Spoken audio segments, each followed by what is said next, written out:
اسی دھندے میں رکھو کوئی ہے، لیکن جانتے ہیں وہ کہ یہاں ہے، یہ ملک بنا ہے، اسلام کا بیٹا ہے یہ ملک۔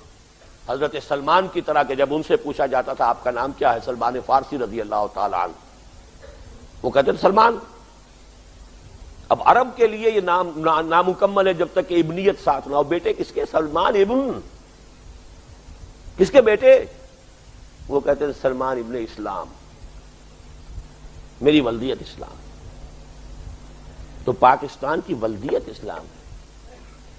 پاکستان میں قرارداد مقاصد پاس ہوئی۔ پاکستان میں یہ سارا جو عالمی مالیاتی نظام جس کے جکڑ بند کے اندر ہم پورے گلوب کو لانا چاہتے ہیں، اس کے توڑ، یہ تو ہمارے سارے کے سارے اس جال کو توڑ کر رکھ دیں گے۔ یہ وجہ ہے۔ اس کے لیے سیلاب، اس کے لیے سٹی بینک، بڑا ٹھاٹ سے آئیے، کار لے جائیے، عیش کیجیے جا کر، سٹی ہاؤسز، تاکہ اس سود کے اندر جس طریقے سے کہ جکڑ لیا جائے ان کو۔ اب غلام ہوتا ہے وہ صرف ہے۔ اب پرانے زمانے میں صرف دم جو ہوتی تھی، جس شخص نے سود کی کار لے لی، جس نے سود کے اوپر بنگلہ لے لیا، وہ تو ساری عمر کے لیے بک گیا۔ کمائی بہترین محنت کر کر کے اور سود دیتا رہے گا، سود دیتا رہے گا، جہاں سٹاپ ہوا سارا اگلا پچھلا بھی جائے گا، ہل نہیں سکتا۔ وہی بات تو مجھ سے کہی تھی۔ میں امریکہ گیا فار دی فرسٹ ٹائم 79 میں، بالٹیمور کے ایک صاحب سے ملاقات ہوئی، ڈاکٹر تھے، آئی اسپیشلسٹ۔ میں یہاں نہیں رہوں گا، یہاں کا ماحول بہت خراب ہے، میں نے فیصلہ کر لیا، میں تو چلا جاؤں گا۔ میں نے ٹھیک ہے، بہت اچھی بات ہے، مبارک۔ اگلے سال گیا، پھر وہیں تھے۔ نہیں، وہ میں نے نہیں یہاں نہیں رہنا، میں چلا جاؤں گا، بس میں کر رہا ہوں، تیاری کر رہا ہوں۔ اگلے سال گیا، پھر وہیں، پھر وہی رونا۔ میں نے ان سے کہا ڈاکٹر صاحب کیا تماشا بنا رکھا آپ نے؟ وہیں کے وہیں بیٹھے ہوئے ہیں اور میں آ رہا ہوں، ہر سال آپ کہتے ہیں میں نے یہاں رہنے جانا ہے۔ رو پڑے، اب بھی موجود ہیں، جا کے پوچھ لیجیے۔ آ گئے بعد میں آئے کئی سال بعد۔ ڈاکٹر شوکت ہیں، اس وقت اتفاق ہاسپٹل لاہور میں آئی اسپیشلسٹ کی حیثیت سے کام کر رہے ہیں۔ رو پڑے، آنکھوں میں آنسو آ گئے۔ میں نے کہا اسی انداز میں، کیا یہ آپ نے ایک رٹ لگا رکھی ہے وہیں کے وہیں؟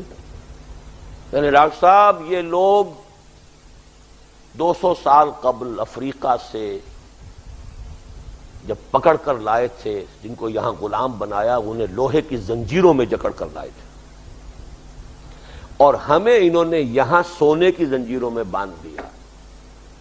زنجیر تو زنجیر ہے، سونے کی ہو یا لوہے کی ہو، ہم نہیں ہل سکتے۔ ابھی میرے ایک عزیز ابھی ملاقات ہوئی تھی، بینک مینیجر ہیں، کہتے ہیں میں چھوڑنا چاہتا ہوں، کیا کروں؟ 9 لاکھ کا قرضہ میرے اوپر ہے۔ قرضہ لیا، یہ کام کر لیا، قرضہ لیا، یہ کام کر لیا، قرضہ لیا، یہ کام کر لیا، بقیہ زندگی تو وہ تو بکے ہوئے ہیں۔ ہی سولڈ۔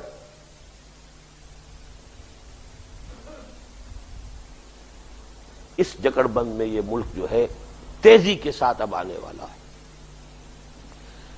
بہرحال آخری بات اب میں کہہ رہا ہوں، وقت ختم ہو رہا ہے۔ میں نے 2 باتیں گنوائی تھی، تیسری ابھی رہتی ہے۔ 3 باتیں گنوائی تھی کس اعتبار سے کہ یہ کام آسان نہیں، ریولیوشن فی نفسہ ہی بہت مشکل، اسلامک ریولیوشن اس سے 100 گنا مشکل، تاریخ میں ایک ہی مرتبہ آیا اور وہ حضور کے ذریعے آیا، اور اب آنا اس سے بھی 100 گنا زیادہ مشکل، اس لیے کہ 3 اسباب: نہ حضور جیسا لیڈر ہو، نہ وہ ملک کے جس کا کوئی نظام نہیں تھا، کوئی فوجیں نہیں تھی، نہ وہ دنیا کے جس میں بین الاقوامی رکاوٹ کوئی نہیں تھی، نہ رومیوں کو پتا چلا، نہ ایرانیوں کو پتا چلا کہ یہ محمد ہماری جڑیں کاٹ رہا بیٹھا ہوا صلی اللہ علیہ وسلم۔ وہ تو جڑیں کٹ چکی، اس کے بعد ہوش آئی انہیں، جڑیں کٹ چکی، عرب کے اندر انقلاب آ چکا، طاقت وجود میں آ چکی۔ لیکن میں نے پھر اس کے برعکس کیا کہا تھا؟ 2 باتیں، کام پھر بھی کرنا ہے، کیوں کرنا؟ اس لیے کہ فرض ہے، ہو سکتا نہیں ہو سکتا یہ ارریلیونٹ ہے، فرض ہے بھائی۔ نماز جیسی بھی ہو، دل لگتا ہو نہ لگتا ہو، پڑھنی ہے، فرض ہے۔ وسوسہ آتا رہے، وہ اپنا دھندا کرے گا، شیطان وسوسہ کرے گا، آپ اپنا دھندا کیجئے، نماز پڑھتے رہیے، اسی میں ہار ہے اس کی۔ فرض ہے، فرض ہر حال میں ادا کرنا ہے، اور اسلام کے غلبے کی جد و جہد کرنا فرض عین ہے، جو نہیں بتایا علماء نے۔ یہ بتایا نماز فرض ہے اور روزہ فرض ہے، اسلام کو غالب کرنے کی جد و جہد کا فرض کرنا نہیں بتایا۔ ورنہ جو نماز پڑھتے ہیں کیوں پڑھتے ہیں؟ اسی لیے پڑھتے ہیں کہ فرض ہے، یہ کیوں نہ کرتے وہ؟ یہ پھر ایک لمبی داستان ہے، کیوں ایسا ہوا ہے اس کی بھی ایک لمبی داستان ہے۔ وہ میری کتاب جو ہے اسلام کے انقلابی فکر کی تجدید و تعمیل، اسلام کا انقلابی فکر کیا تھا، یہ پس منظر میں کیوں چلا گیا، اس کے بعد اس کی تجدید اب کیسے ہوئی ہے، اب کس مرحلے میں ہے، یہ میری کتاب ہے۔ مضامین جو لوائے وقت میں چھپے تھے وہ ایک مجموعے کی شکل میں چھپ چکے ہیں، اس کا مطالعہ کیجیے۔ پہلی بات فرض ہے، دوسری بات یہ کہ حضور نے خبر دی ہے ہوگا، یہ میری امید کا سہارا ہے، اور تیسری بات رہتا تھا نا ایک تین کا ہندسہ جو تھا، تیسری بات یہ کہ امریکہ ہو یا اس کا باپ ہو، ان سب سے اوپر بھی تو ایک طاقت ہے کہ نہیں؟ وَمَكَرُوا وَمَكَرَ اللَّهُ وَاللَّهُ خَيْرُ الْمَاكِرِينَ۔ اسے انووک کیجئے، اس سے دعا کیجئے، اس کو پکاریے، اس کی مدد ختم تو نہیں ہوگی، اس کے فرشتے سب کے فنا تو نہیں ہو گئے۔ فضائے بدر پیدا کر فرشتے تیری نصرت کو اتر سکتے ہیں گردوں سے قطار اندر قطار، اب بھی کام کرنے کا ہے، مدد آئے گی۔ وقت تو ختم ہو گیا ہے، صرف چند باتیں اور عرض کر رہا ہوں۔ ایک یہ کہ کام کرنے کا کیا ہے، بارہا چونکہ بیان ہو چکا، آج یاد کرا رہا ہوں۔ پھر تین باتیں، دعوت بدریہ قرآن، قرآن کے ذریعے دعوت، اسلام کی دعوت وہی ہے جو قرآن کے ذریعے ہو، اسی کے لیے یہ سارا سلسلہ۔ میرا تو جو کام شروع ہوا تھا سن 65 سے، لاہور سے شروع ہوا تھا، جب میں منتقل ہوا ہوں دوبارہ اپنے اس مشن کے لیے۔ لاہور میں سن 72 میں انجمن بنی تھی، یہاں اس انجمن کو 8 سال ہوئے ہیں۔ ابھی اکیڈمی صحیح انداز کے اندر یہاں شروع اب بھی نہیں ہو سکی، کچھ کورسز ہمارے پہلے بھی چلے ہیں، اب بھی چل رہا ہے، لیکن اس کام میں کل چونکہ اس انجمن کا 8واں سالانہ اجلاس تھا، میں نے بھی اس میں شرکت کی ہے، تو مجھے دکھ ہوا ہے یہ دیکھ کر کے، بڑی تشویش ہے کہ یہاں کے جو مالی معاملات ہیں وہ کوئی اطمینان بخش نہیں ہے۔ ابھی تو کام شروع بھی نہیں ہوا صحیح معنی میں۔ یہ مسجد تو اوپر اب اللہ کرے کہ بن بھی جائے گی، بن ہی گئی ہے تقریباً۔ پھر یہ جو اصل جگہ ہے، یہاں تو آپ کو ایک اکیڈمی، اس دعوت کو ایک بڑے مستحکم بنیاد پر نوجوانوں کو تیار کرنا کہ اس دعوت کو لے کر جو ہے اپنے معاشرے میں پھیل جائیں۔ کیا ضرورت ہے کہ ڈاکٹر سمیع جو ہیں وہ چلے آ رہے ہوں فیصل آباد سے اور مجھے آنا پڑ رہا ہو یہاں لاہور سے؟ یہاں کے لوگ ہونے چاہیے جو اس کام کو لے کر کھڑے ہوں۔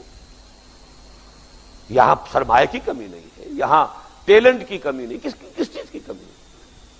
یہاں ایم کیو ایم اگر اٹھتی ہے تو ایک دم جو ہے وہ سیلاب کی طریقے سے پھیل جاتی ہے۔ اس کی وجہ یہی ہے، وہی روٹی کپڑا مکان، وہ مسائل چونکہ انہوں نے وہ اٹھائے ہیں، حقوق ہیں، ملازمتیں ہیں، یہ ہے وہ جس کی بارود جو ہے پہلے ہر شخص کے اندر موجود ہے پہلے سے، وہ رفتار تو کسی دینی کام کی، صحیح رخ پر ہونے والے دینی کام کی ہو سکتی نہیں۔ یہاں تو ذہن بنانا پڑے گا، یہاں شعور والی بات ہے، شعور اور ذہن اور فکر کے حوالے سے بات ہے، لیکن یہ کہ بہرحال کیا جائے گا، ہوگا، نتائج نکلیں گے۔ دعوت بدریہ قرآن، اس کے لیے ٹیلنٹ آگے بڑھے، نوجوان آگے آئیں، قرآن سیکھیں اور سکھائیں۔ خیرکم من تعلم القرآن وعلمہ۔ اس اعتبار سے بھی مجھے افسوس ہوا ہے کہ اس مرتبہ 42 سے وہ کورس شروع ہوا تھا اور اب شاید وہ 20 رہ گیا ہے، آدھی سے بھی زیادہ کی جو ہے کیجولٹی ہوئی ہے کہ انہوں نے اس کورس کو جاری نہیں رکھا، استقامت نہیں دکھا سکے۔ تو بہرحال میں نے اپنی تشویش اس بات اس وقت صرف یہ بیان کرنا تھا، دعوت بدریہ قرآن، جو اس دعوت کو قبول کریں کانشسلی، شعوری طور پر، انہیں منظم کرو بذریعہ بیعت، کوئی فارمل انگریزی مغربی طرز کی جماعت نہیں، بیعت کی جماعت۔ قرآن، حدیث، سنت، سیرت، ہماری پوری تاریخ میں جماعت سازی کی ایک ہی بنیاد ہے اور وہ بیعت ہے۔